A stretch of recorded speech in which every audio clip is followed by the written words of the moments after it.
Hey guys, welcome to Sippin and Spillin with Sid Mike. from 3 Mississippi. Mike is zhuzhing his plants today. It was a beautiful day. It's still beautiful out. And it was a good day for him to bring out all of his little plantlings and let them Yeah, harden off a little bit. yeah, I'll keep this brief. I won't plant nerd out on you, but we have to start bringing the plants out, letting them get a little bit of exposure to the breeze, to the cool breeze. Actually, it's not too cool. So the stems will start getting what they call hardened off. So a few hours every day for a week or so, and then they'll be ready to plant out. But I mean. I can't help but brag. Look at that. Look at that. It's almost as pretty as that, right? Aw, that's the nicest thing Yeah, you they're said to getting me in a there. minute. He just So, compared me to a tomato. That's as good as it gets right, for him. come on. All right, I'm gonna let you So, hold it because I can't walk and talk and hold the stick. It yeah, never goes well. can't walk tall and carry a big stick. That I can do. I just can't talk at the same time. Yeah, It's a struggle bus. yeah. So, what's the subject today? Well, today we wanted to talk to you guys about a comment that we have gotten over and over and over and over and over and over and over again, and we want to About address it. various subjects. About about Whether it's different about subjects, chickens, but it's all the same comment. whether it's about the garden, and Yeah. and that comment is Why is it so far away from the house? Why isn't it right out the back door? Why yeah. isn't it closer to the house? Make sure you put the garden right next to the house. Yeah. Make sure you put the chickens right next to the house. Yeah. Um, and I get it. I do. I get what you're saying. Um, Like, but please get what I'm saying. yeah. That is not realistic. It's not. When you have a farm, you have a farm. Yeah. You have to use the whole farm. You can't put everything on 1 acre and let the other 44 acres just like be deer hunting. Yeah. Yeah, you can't. And as we build things out, some things will be closer to the house than others. Some things are going to be pastured, out here, right. and up here, uh, and they're not going to be right out the back door. We are, of course, going to put things in place to keep animals and plants protected and safe from As not much as as possible. much as possible, within our realm of capability. From, there's all kinds of different things. There's everything from predators to different fluctuations in the weather that affect both your animals and your plants. Dude, one of the biggest predators I've had over the years in a garden is bugs. How are you going to keep those out of your garden by putting it closer to the house, right? Right, you can't. I Yeah. mean, people are like, hey, how are you going to keep the deer out of your garden? How are you going to keep the flying birds out of your chicken coop? How are you going to, look, I mean, we're going to try. We're just like any other farmer. We're gonna put systems in place that make Right. sense, that are financially feasible. What you can't do, guys, is spend your entire family's budget on trying to keep a couple chickens alive, or on trying to keep, a head of lettuce from getting eaten by a Yeah. deer. There is going to always be a certain amount of loss. It doesn't matter what scale you're on when you're doing any kind of livestock and farming or gardening. Right. There's always going to be a certain percentage that's going to be lost. Some years are going to be worse than others. Um, that's due to weather, due to predators, due to pests, whatever it may be. That's just a factor. Mother Nature is out to make it hard for you to do some of these things sometimes. And we have to just do our best as farmers to roll with that and work with Mother Nature as best we can. Take the precautions that we can, that make sense.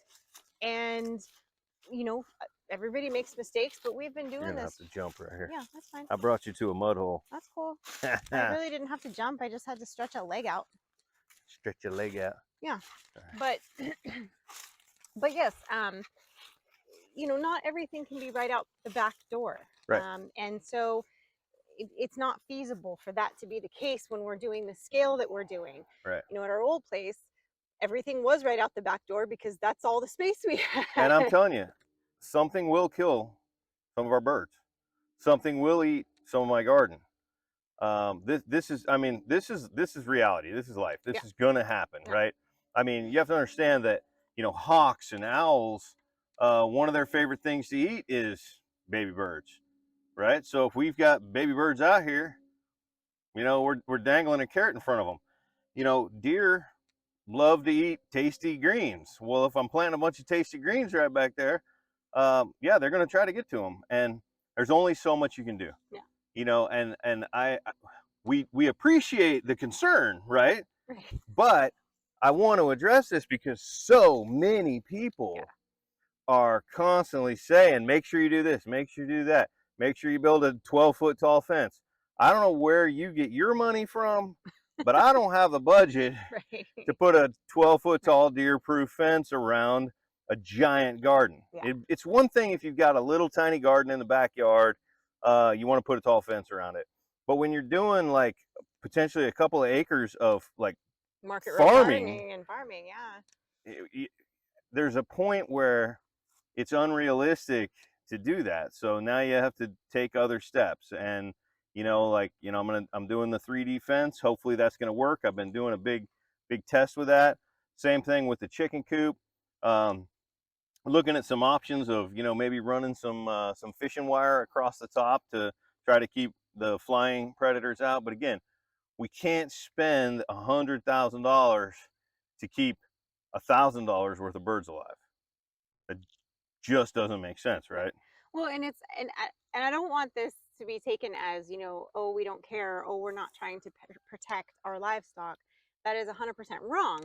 Of course we care. Every time you have a loss or something happens, it's always like, oh man, Right. but it doesn't matter. Sometimes you can do everything right. You can have all the right things set up for your birds, the safest habitat, the best weather conditions that season, and you'll still have some loss because maybe one of them gets sick or there's failure to thrive or something happens. You know, there's always something. So you do your best to prevent some of it. You do your best to roll with it, but the solution is not to just simply have it out my back door with an alert on my phone every time the wind blows and a leaf falls. Right. You can't live that way. You can't do $45 or a 45 acre farming operation on 1 acre. Right. You know, I mean, one of the reasons that we moved to a larger property was so that we could do more. Right. Which means we have to use more of that property. Now, right. You know, there's a reason I walked the direction I walked. Where I'm standing right now is a very flat area, okay? You can see that tarp back there. That's a 100-foot long tarp that's killing some grass where I'm going to be planting some more garden. But, you know, I don't know if you can tell, this hill slopes up till it gets up to the house. And that's a pretty good slope right there, okay? Now, the bottom area where the garden is, and then the area that we're standing on right here is pretty flat down here at the bottom of the hill. See this whole area behind us. So this is all area where we plan on expanding the garden to as we grow. And the reason for that is it's more important that the land is flat than it is that it's close to the house, right? It's a farm, you know. My garden's not going to be able to be right next to the house. And honestly, the way that the sun is and with the other large trees, the garden isn't the best. That's not the best spot for the house for the garden. The up by the house is not the best spot for the garden. See, I said it. Okay. Notice that we're standing in the shade right now. And you see this tree line all the way along here? That is west. That is east. I get all the morning sun on this spot we're standing, all the morning sun. And then as we get to the hottest part of the day, we start to get shade from this tree line. So, you know, as a gardener who's been growing food for like the last 8 years, more than that, but really on a larger scale, this is the best place to grow food on our property, you know, at least food that has roots. Although I was looking and I actually found today a couple of pictures of Frankie in our first garden at our first house, and maybe I'll clip those in here just for funsies, of her holding the carrots, and she's like 13 years ago. Yeah, she's like 2.5, 3 years old in the pictures, and she's holding up the stuff that they planted, and you can see all the beds he made. So I might clip that in right here, show you guys a couple pictures. Yeah, I mean, I've been gardening.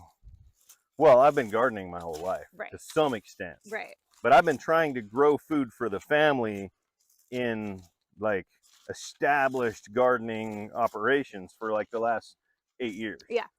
And this year will be the first year that I'm trying to do it on a large enough scale to be able to take, you know, produce to the farmer's market, Right. you know, every Saturday at least.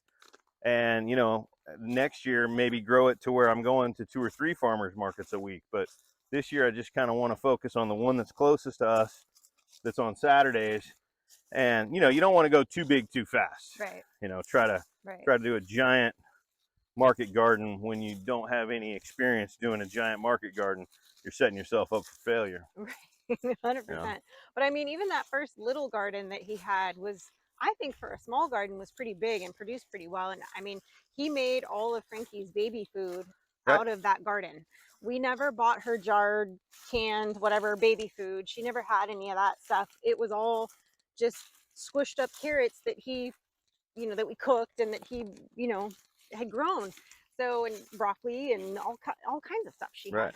So, this kind of getting to this point now where, you know, now Frankie's using the tractor to till the rows. You know, yeah, I mean, it's crazy to think how far we've kind of come just since the first little garden we had.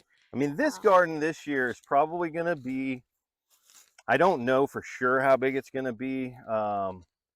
Hopefully it's going to be, you know, maybe 6 or 8 100-foot rows.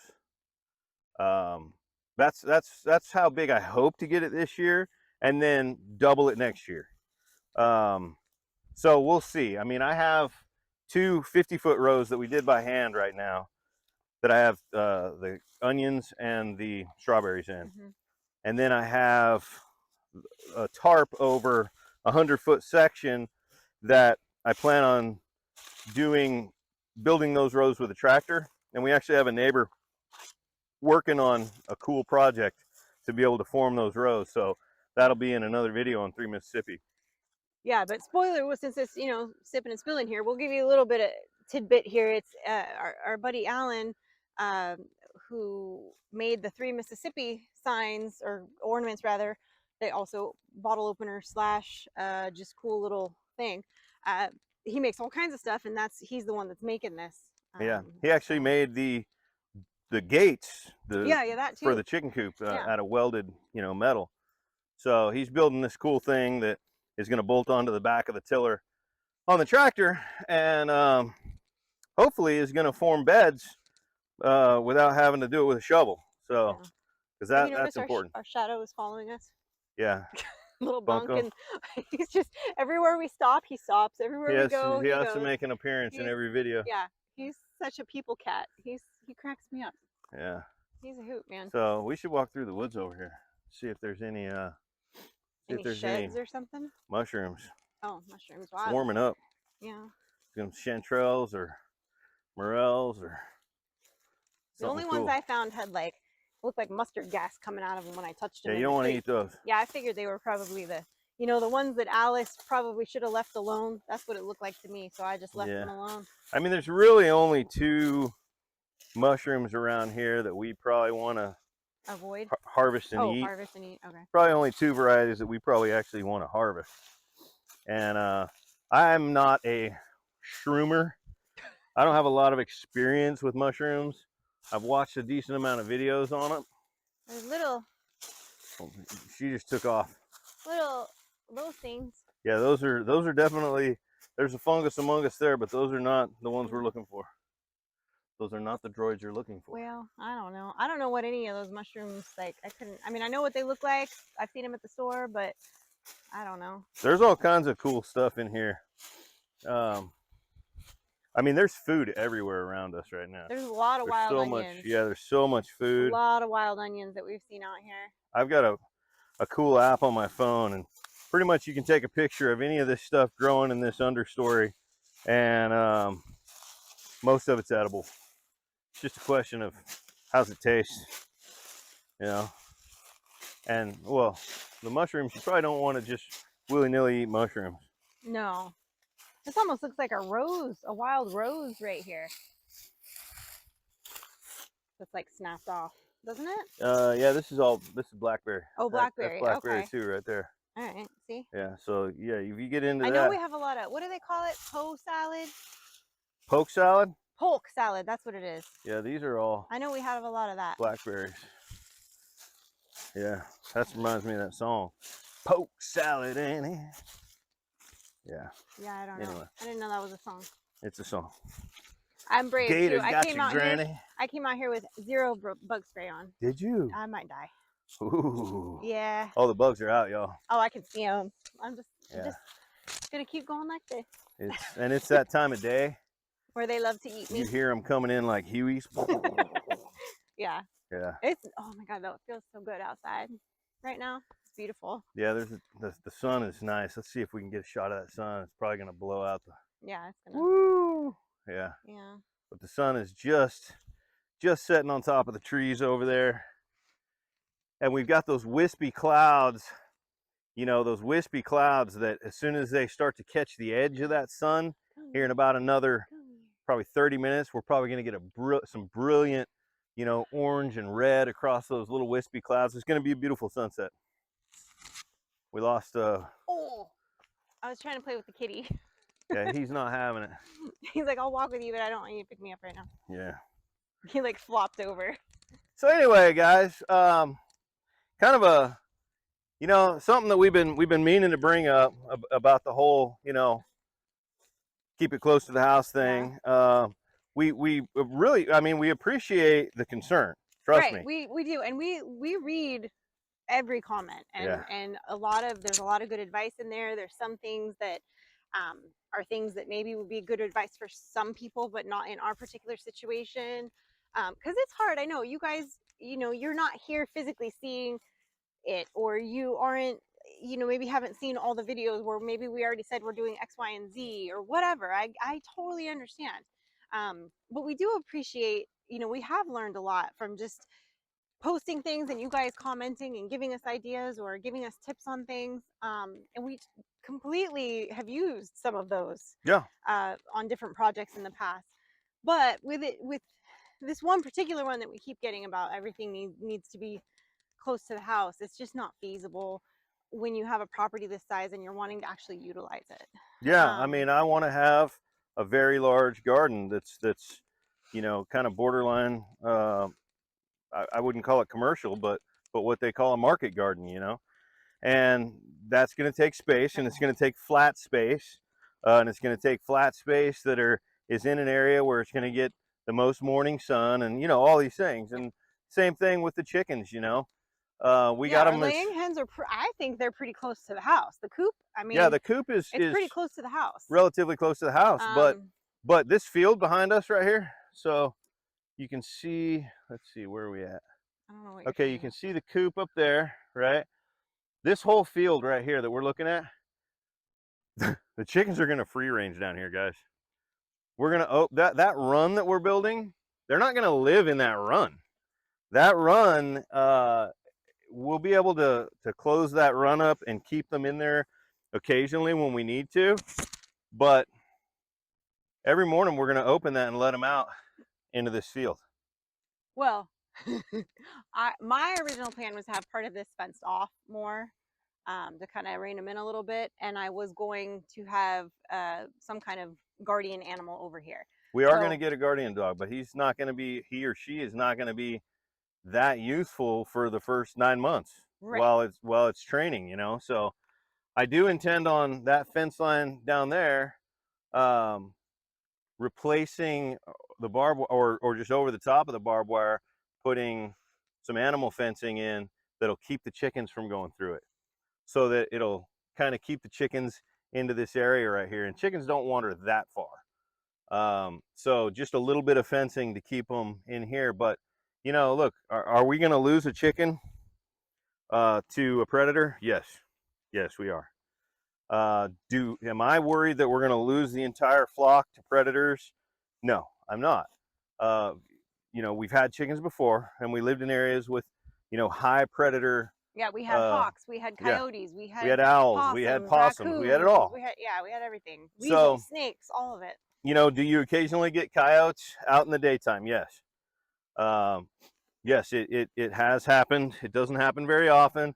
But, you know, during the day, the biggest threat to chickens that are free ranging in this area, it really is going to be hawks. And, you know, hawks, as long as they have enough food, generally will not target a bird that large. If there's baby chicks out here, yeah, they're done. But we're not planning on raising baby chicks out here. That's not our business plan. Yeah, you know? mostly when I have, you know, chicks, they'll be in the brooder. Right. You know, like our meat birds, they'll be in the brooder. If I do decide that I'm maybe replenishing my stock and I'm hatching out my own birds, I probably will keep them penned in, Right. you know, or I'll pull the eggs and incubate myself, depending on the situation. So, I We've mean, lost baby chicks to hawks. yes, We have. You know, and we had a lot of times we would let the ducks go ahead and hatch out their own clutch, and we would lose some of those baby ducks to They, hawks. not to hawks. Those I lost to them not trying to get into the big water and trying to swim and not being able to get out. They drowned. Drowning. Yeah, I lost like 2 because of that when she took them out in the yard for the first time, and she took them right into the big pond, and they did not make it. But yeah, we're gonna have predators and we're gonna have loss, and we know that. I'm gonna have trail cameras set up out here, and you know, I've done this in the past when we hit when a possum found our coop and started realizing that there was food in there and started finding a way in there at night, and I had to trap it and kill it. This is reality that we've faced before and we're gonna face again. right, You know, it's one that's never going to go away. There's always going to be something in Mother Nature that wants something that you're doing on the farm. right? Whether it's the weather, whether it's the you know, another predator or another animal, whatever. There's always something. So, you know, while everything can't be right out the back door, we can take the steps that we can take to keep things safe within reason, to monitor everything the best we can, to prevent loss. Of course, you don't want loss. Right. We don't want loss. But we also understand that you're going to have some. It's inevitable. There's always going to be some amount of loss. That's just the way the cookie crumbles. Right. Like it just is. Yeah. So. And yeah, I mean, we're mentally prepared for that. Like I said, it's not our first rodeo. You know, we're doing all the things that we've done before, just on larger scale. We're not trying to take on something new. It's not like we're trying to become, you know, cattle farmers right now. We're literally everything that we're trying to do It's stuff we've done before. is stuff we've done before. Yeah. Yeah. And we just now want to do it on a little bit larger scale. Yeah. You know?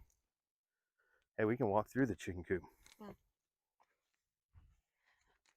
But anyway, guys, thank you for joining us on our walk and talk today. Hopefully we made our position on that clear. But we do appreciate your advice and your concern over items. I know that sometimes when you follow something along for a long period of time, you're very invested. I get it, and we love that. And we want you guys to feel like you're a part of this journey. And absolutely, you are a part of this journey. Yeah, because we do take things that you say and we use them, or we get a nugget out of it that we are like, "Ooh, that's perfect for us," you know. So, like I said, we really do appreciate it. Keep those comments going, or coming and going. Keep them Keep the comments. Keep talking, y'all. Keep talking. Yeah, there we go. So anyway, speaking of keeping talking, I'm going to stop talking and I'm going to tell you guys thanks for hanging out with us, and we appreciate you. And we will see you next time. That's right. Say bye-bye, Bunko. Bye-bye, Bunko. Hey, up here. Cat, up here. Hey. Hey, look up here. He just follows everywhere. Ooh, there he is. Handsome boy. Bye. Cool.